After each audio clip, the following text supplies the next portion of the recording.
నిజంగా పిల్లల్ని చూస్తే కొట్టాలన్నంత కోపం వస్తుందండి. మనం ఇంత కష్టపడి ఇంట్లో తయారు చేసినవి అయితే తినడానికి చాలా ఇబ్బంది పెట్టేస్తారు. అదే బయట అయితే చూడండి, బయట డీమార్ట్‌కి వెళ్దాం రా అనగానే స్కూల్ అయిన వెంటనే నేనైతే డీమార్ట్‌కి అయితే బండి తిప్పేసానండి.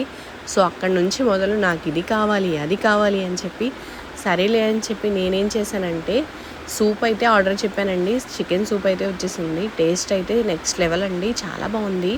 సో, నేను మా పెద్దోడైతే అది తిన్నాం.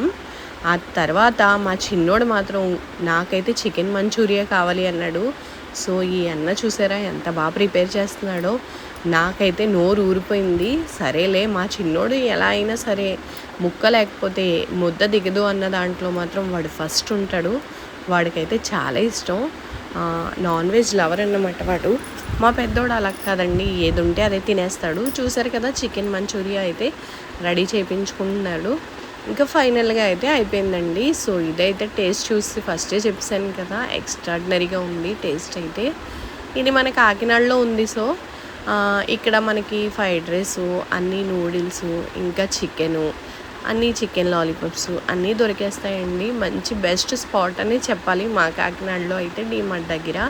సో, మీరెవరైనా నా వీడియోస్ చూస్తుంటే తప్పకుండా నన్ను సబ్స్క్రైబ్ చేయండి ఫ్రెండ్స్. మోర్ వీడియోస్ కోసం నా పేజ్ని అయితే ఫాలో చేస్తూ ఉండండి. అలాగే నా వీడియోలు నచ్చితే కనుక లైక్ చేయండి, అలాగే షేర్ చేయడం మాత్రం